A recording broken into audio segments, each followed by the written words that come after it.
Welcome to Big Blend Radio with your hosts, Lisa and Nancy, editors of BigBlendMagazine.com.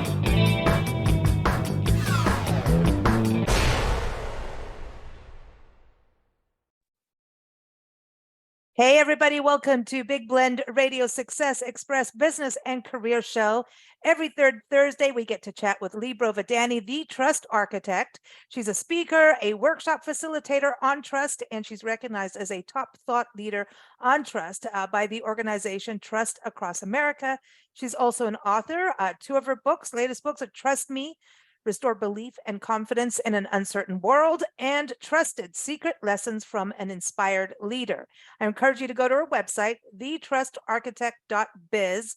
This is really a good time to really look at next year and who you have coming to speak in your company for conferences, meetings, workshops. It's a good time of year to start planning it out. So again, it's thetrustarchitect.biz. And today, Lea is joining us to talk about how to set your team up for success, how trust plays a role in that. So welcome back, Lea. How are you? I'm good. How are you? For those of those who are listening that don't know, we finally got to meet face to face after we did.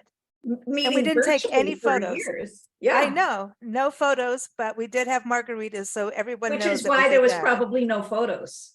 I think so. Like you said, we were just gabbing too much. I think we were all three talking at the same time. We're like, we did it.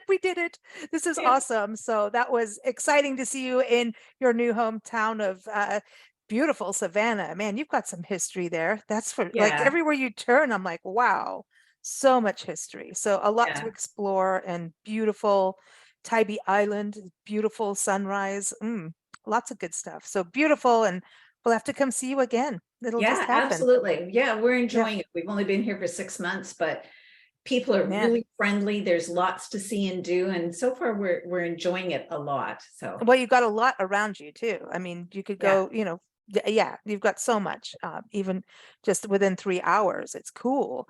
So setting up a team for success. I love this topic because you may be working on a project or something, or project, as you will say. My Canadian pronunciation. Yeah, and then, but if the leader is not setting up their team, things can fall through, and you can even lose employees. Nobody wants that now.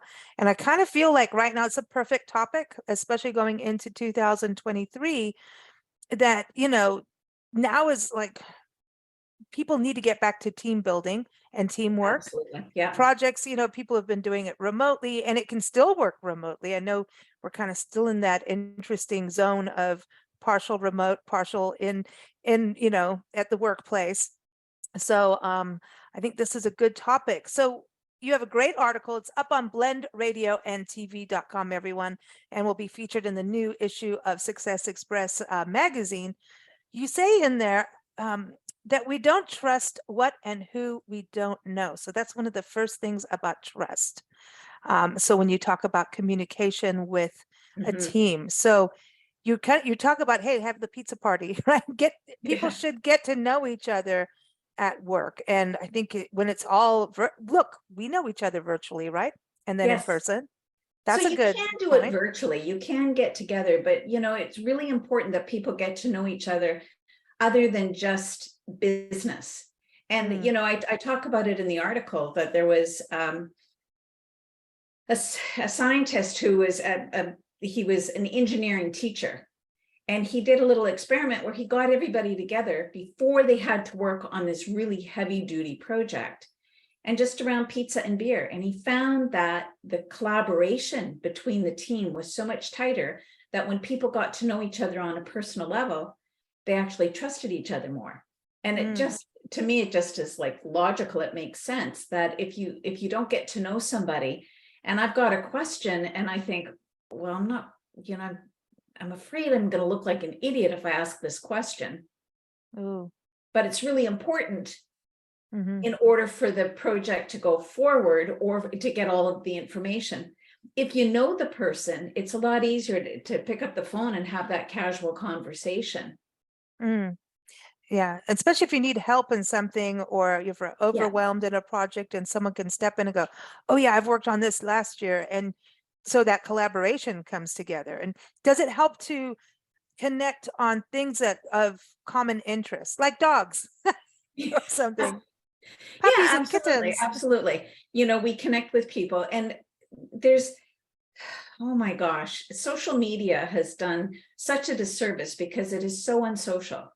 And, Mm. you know, there's like, have you ever convinced someone to change their mind because of a post that you've made on Facebook, LinkedIn, Twitter, Instagram, whatever?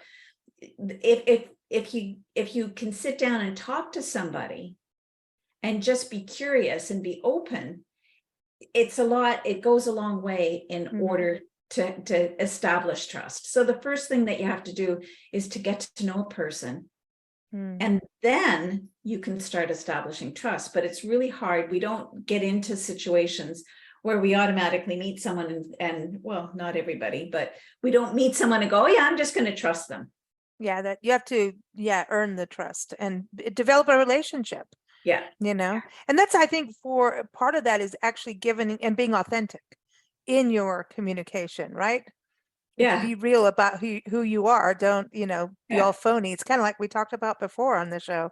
Don't be a phony baloney. Nobody is going to trust that, And I think you, Nancy, and myself have kind of bonded, and we're not horrible cussers, but we laugh a lot. Speak for yourself.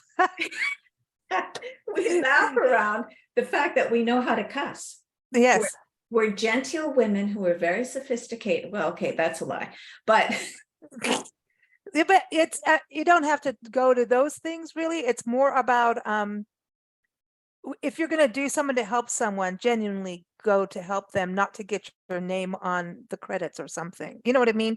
Don't do it for a favor back kind of thing. You should help someone in your workplace or in personal life, right? Because you genuinely want to help. Yeah. And so a lot of times that's what I mean about that authentic thing in a teamwork. It's like, oh, I'll help. And you should help for the team, for the project, and then really just be that helpful person. But if you're doing it like, oh, I'm going to do this to kind of social climb and do all of that, I think that people pick that up if you're not being genuine. Yeah. And of course you have to be especially- smart and strategize. I'm not saying don't strategize your moves, because if you want to climb ahead, you've got to strategize, right? But be authentic in it is my point. Yeah. And I think that people can pick up, it's okay to work strategically and try and get ahead. But if you're pretending you like someone to get ahead, I think that's where it becomes really inauthentic and people can pick up on it. Yeah. And, it's like, I just think of this one person I knew years ago. And I always, like, whenever we met him, and I wasn't the only one who felt this way, you always felt like he was looking over your shoulder to see if there was someone more important and more interesting to talk to. Exactly. Right. Or it's the same thing as someone on their phone. Yeah. Right.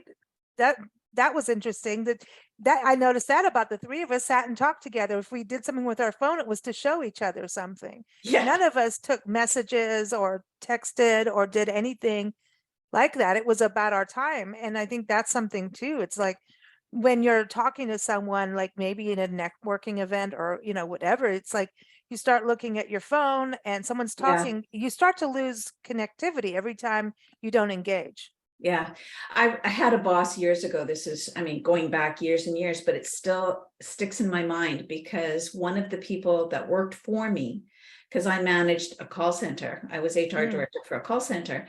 And one of the people who worked for me was going into the hospital for a serious operation. She was a hemophiliac. And so she was terrified that even a simple operation could be lethal. And she had a 2-year-old child. And so she had, I just had this very emotional talk with her. And I went into my boss's office and just said, I just need to kind of chill out and everything. And he was on his computer and he said, oh, go ahead. I can multitask. Keep on talking while he was working on his computer. And I'm talking about this girl who is afraid she's going to lose her life. And I just went, it's okay. And walked out. And so, honestly, when you're talking about being authentic and connecting with people, putting down your phone or closing your computer and listening 100% is really important, especially when it's something to do with something that's a real heart issue. It's a good thing Nancy's not here because she would yell at me like right now going, Lisa, how many times do I talk to you? Start playing on your phone. I'm like, I'm not playing. I have to do this right now. No. She would nail me on that. I'm sorry, but it's true. It is absolutely true because I'm always doing stuff. I have to. It's have to do stuff. I wouldn't be chit-chatting or whatever if she's talking about something serious, but it's Yeah, multiple deadlines. But if it's absolutely. I serious, can't imagine if Nancy but if came it's in and serious, said, yeah, you know, one of the people that we house sat at, I just found out that, you know, the dog died and the husband's yeah. terminally ill, and you're going, it's okay, Nancy, I've got to do my Instagram now. Yeah, it's it's really but that's exactly it, is having compassion. yeah, So that's part of it, right? And this goes yeah, into that connectivity of a team and having compassion. So it's kind of, do you bring it in with each team member having that compassion and connectivity, that communication with each other? So it's not just the leader, but everyone yeah. breathing Well, you that as know, a thing. if people have been listening to some of the things, they know that my 5 tenets of trust, the first one is caring, and that is part of it. So if you genuinely care about somebody, you're going to give them your full attention. And even if you've got a deadline, you can say, this is really important Mm-hmm. and I can't give you my full attention right now, so let's talk about it right now and let's find another time to do it. So it's not like you're going to say, okay, I'm going to put aside all my deadlines, I'm going to put aside all my work. But letting them know, just say, right now, this is such an important topic that I can't give you my full attention. So let's talk briefly and let's get back together later. And you can see how that can make a difference, because you're actually saying to the person, you're explaining why they don't have your complete attention, and you're letting them know how important they are to you or how important the subject is to you. Absolutely. I love that part of it. Now, the other part, so there's communication. Then you talk about show them the cathedral. That was one of the takeaways in this. And so that does go with communication and how to get people excited about the project, right? And so, yeah, it's like have that common goal and build some excitement genuinely. Yeah. So, you know, and the story that they can read online, but basically it's people should know how their piece of the pie or their job or their task fits into the overall growth and what the vision and the mission is of the company.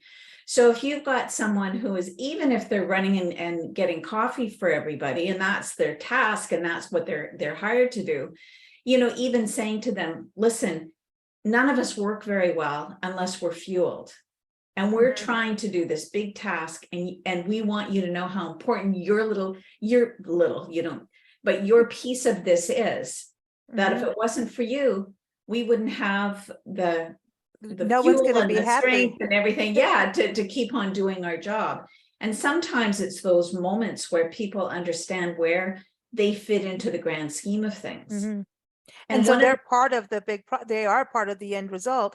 I look at it this way, like if you look at a movie or series, now the British have this down, Canadians too, in regards to character actors, whereas sometimes these huge blockbusters, everybody's just so, la-di-da, but someone could have a small role and that will make all the difference in a movie production. It could just be someone walking through and go, okay, now I had to watch my language again.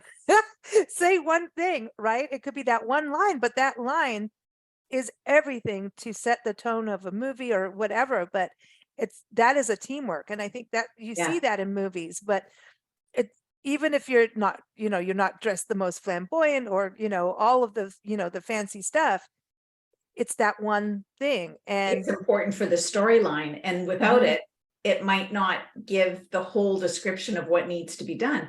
And, like I've got one of my best friends works in the movie industry as that's right. Yeah. She's in your book.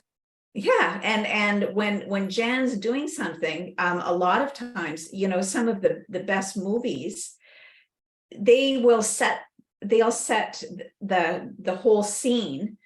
and things that even the audience doesn't see.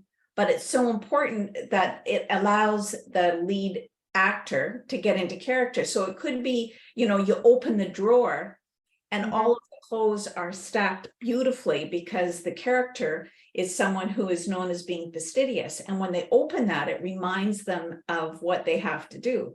I mean, just small things like that. But also, all of the people behind the scenes are really important. And you don't notice a lot of the props and a lot of the set unless it's wrong. Right. Oh, it's like a sound check for a band, right? The sound check is crucial. And you think, oh, so there's, the roadies, the people setting up the gear. If the guitar's not strung right and in tune, it's a pain. And then the musician has to halfway through a performance go, okay, I'm going to tune it and make it cool. But it's a deterrent on a show. And the sound person is crucial. And half the time you may see him the back of the room, the front of, every venue is different. But it's all those little things go into making something fantastic and making a project really cool. Yeah, this is cool. I like that. So show them the cathedral, the big building, and everyone. Again, this is all part of the article. You also said for your project to be successful, find out the competencies of the people on the team. So let's go back to coffee. Please don't make the tea person make the coffee. You know what I mean? Let the tea person make the tea and the coffee person do the coffee. Otherwise, you're going to all get orange juice when you wanted caffeine. Yeah. Yeah. So, part of it is there's some people that you can say, okay, here's what we're trying to achieve. So just keep me informed. So let, what the final project is, keep me informed. And as long as it gets there. So you just give them the destination. They decide on the roadmap to get there. Those are the people that are at the top of the competency. And at the other end of the scale are the people that you have to tell them exactly what to do. And then you follow up to make sure they've done it. And when I've managed putting together conferences, there were people that I felt like, and this is when I first started leading and managing people. I thought, okay, I just told them what had to be done. And then I wouldn't follow up because I thought, well, I've delegated it, told them what had to be done. But it took me a while to realize there were people that I would tell them what needed to be done.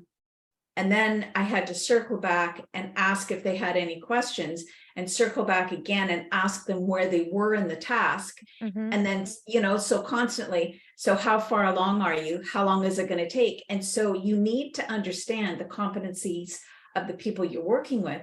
Otherwise, you're not going to have a success because if you've got someone that you believe is more qualified than they are, you're going to have problems. And also, if you put a person in a position and they are more qualified than the role that you've given them, you're going to lose them. They're going to quit and go to another job. So you have to know where they are on the competency scale, what their skills are, and not just education. Because I think, I can remember at one point, people would get their undergraduate and then they go directly into an MBA program and they'd have no experience managing people. Right. No life experience. And then you would throw them into a situation where they had to manage this huge team because they had the educational background, but they didn't have the competency to work with people. So you have to know at all levels, like what is their knowledge? What is their experience? Do they know how to handle problems? And if someone comes and argues with them, how are they going to handle all of that? So understand the competencies from emotional and knowledge and skill level. Right. And some people are just not you don't want to have someone in graphic design necessarily, right, who talks to their computer suddenly be customer service. That's an interesting thing, even right now with talking about call centers, right? When people call in, oh, this and this isn't working on my computer.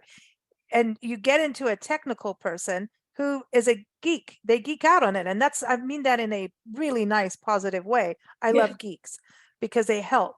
But you've got some of them are not good at customer service. They're like, well, don't you know you're supposed to do, I mean, they've done Saturday Night Live skits on this kind of thing. Don't you know you're supposed to do this with your computer? Don't you know you should have done that? You know what I mean? Yeah. Versus, so you've got to look at that balance too. People can be super smart and competent and really good at certain things. And if you take them and put them in another place, it could backfire, especially in customer service. Yeah. I think that's Well, a problem. there's those memes on Facebook or on any social media that you see all the time. And if you criticize an elephant because it can't climb a tree, that kind of thing, and I'm not saying it properly, but if you hire an elephant to climb a tree, you will forever be disappointed. So you hire the person who's got the skills to do the job that you need them to do. The monkey, get the monkey. Get the Besides, you want the monkeys. We One like thing monkeys. I love it. I love it. But it's all consistency is also, I think, really something I know we talk about, where be consistent in what you do, and how you set, when you talk about communication and mapping out, how is this project going to get done? Is there a deadline? Do you have the tools? That's something I think is really important. And if you don't, I mean, maybe you're trying to pull off a miracle without maybe the resources in businesses. That people cut corners all the time. It's like suddenly, no, we don't have this department we used to, so we're going to have to all work together to make something happen. So you better sell the cathedral to your staff, right? Yeah. To your team, and see, like, hey, who knows how to do this and that? Let's try and pull this off together. You see it in sports where suddenly it's like someone's out, and then okay, we're going to have to somehow get this game back on track to win, even if we're on the flip side of the coin. There's the cathedral. The coach has to go, come on, we're going to win no matter what, or we're going to all pull together.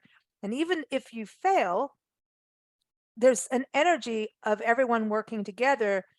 There's lessons to be learned, which gets to that final part there about, mistakes, right? Failure leads to success. So I think that there's something about that communication. And if you don't have all the tools, that communication can save you, Yeah. And consistency, because I worked as an HR manager, if someone did great work one day and then the next day it was crap, then and you saw that all the time. It was up and down and up and down and up and down. What I learned was that sometimes these people had mental health issues. Sometimes they had addiction issues. And so if you want to set your team up for success, that's part of getting to know them.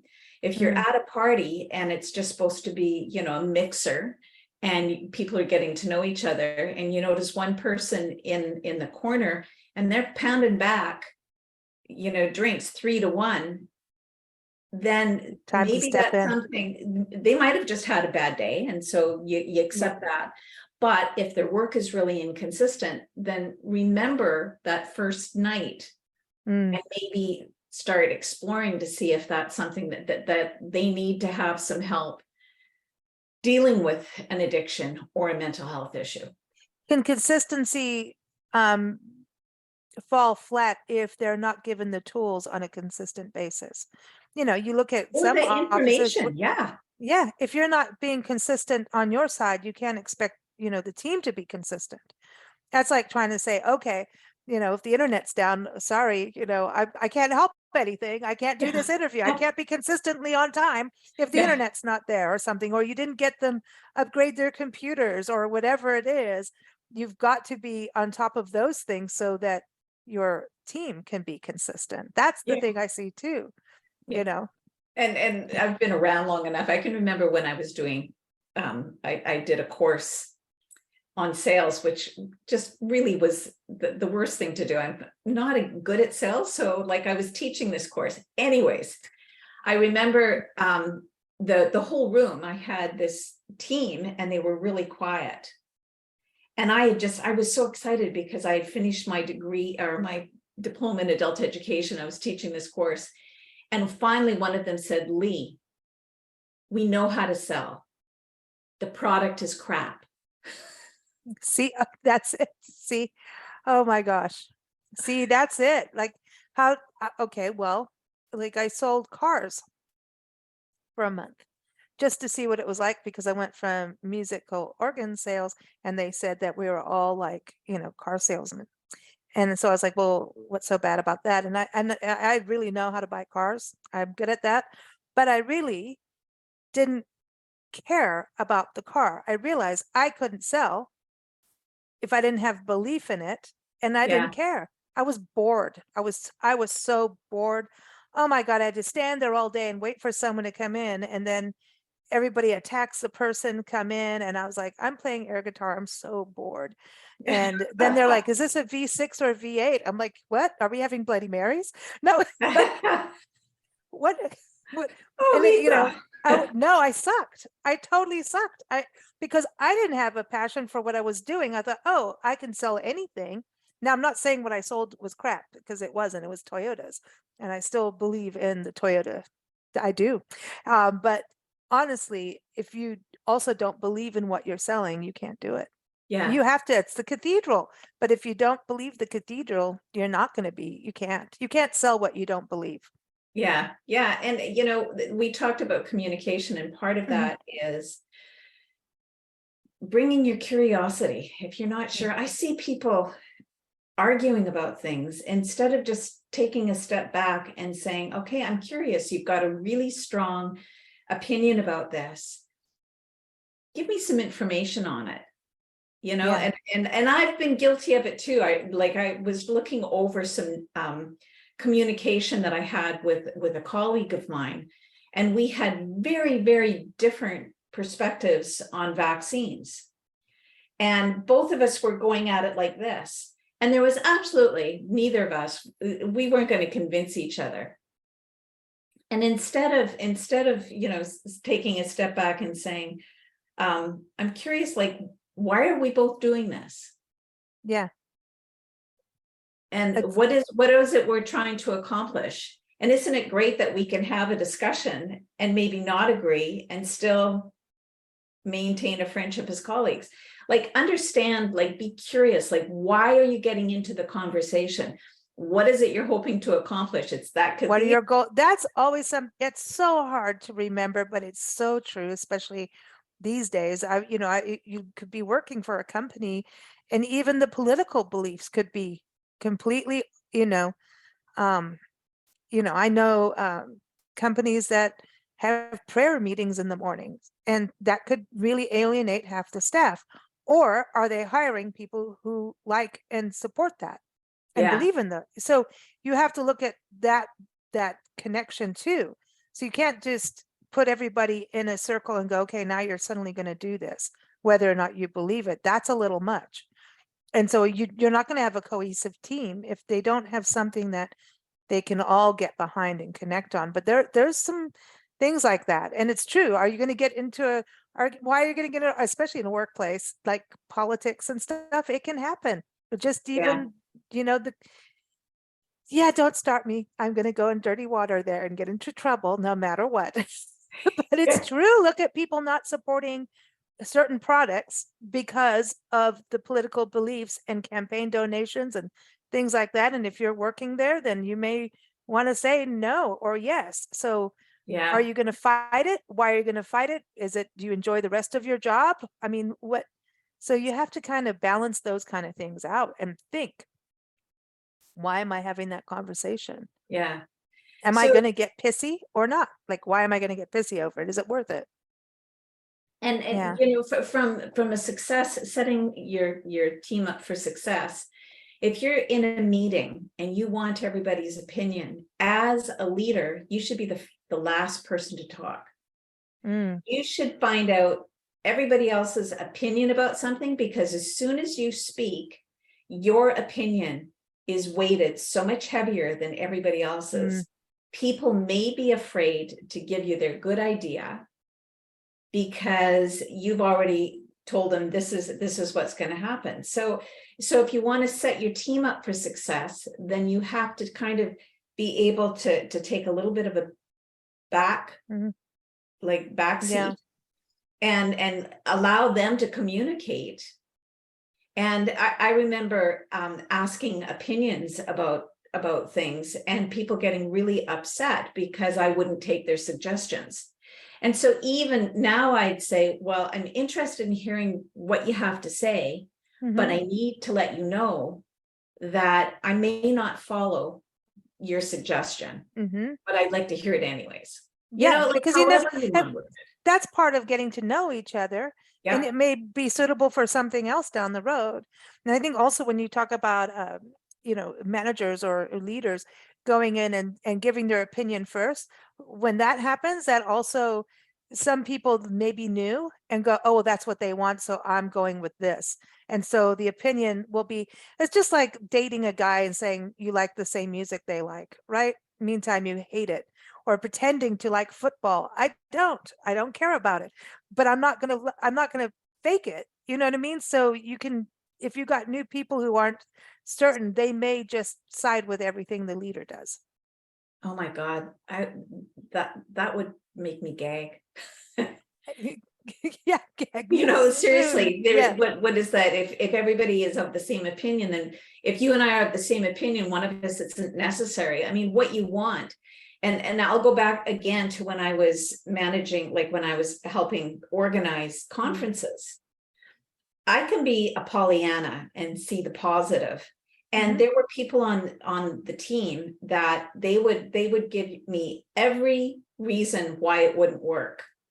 And it was difficult, but I always appreciated it, because then all of a sudden, as soon as someone would give me that, I'd start figuring out how to, if that was a problem, how to make it work. But if they weren't on the team, if they weren't giving me all of the reasons why things weren't going to work, then it wouldn't have been as strong, because we wouldn't have put in all of the practices to make sure things went smoothly. So you want a range of people who don't always agree with you, people who have a different opinion. And instead of, Are you being bipartisan? Yeah, I am. I guess Sorry. I am, but not completely. No, but yeah, I know what you mean. I just was messing with you because, but it is true. You want the differing things. I mean, that's how ideas come, right? And that's why we're the blend, because you got to have different interests, and you never know. It's like some companies miss their market completely because they are stuck doing the same thing over and over, because this is how we've always done it. Don't reinvent the wheel. I always want to reinvent the wheel, because there's always a new spoke of something. There's always a new generation, a new audience, a new way of doing things. And that's where a lot of people got caught up when the internet came around. They just, it's like the man went on the moon, but he really didn't, that was fake. Yeah. But you know what I mean? It's people who don't embrace or grow, and diversity in a team equals growth and ideas. Yeah, but and I could go off on a tangent around, like I write about trust. And so I've been caught where, because someone has written something that I happen to agree with, and so I can believe that it's true. What I've learned is to always fact check. And here's what people like. One of my cousins that I absolutely love, it always, like, there's not a conspiracy theory that she doesn't believe. And when I've talked to her about some of the things, I've said, how much did you check before you posted that? And she said, well, it sounded true to me. And I went, here's where you can check.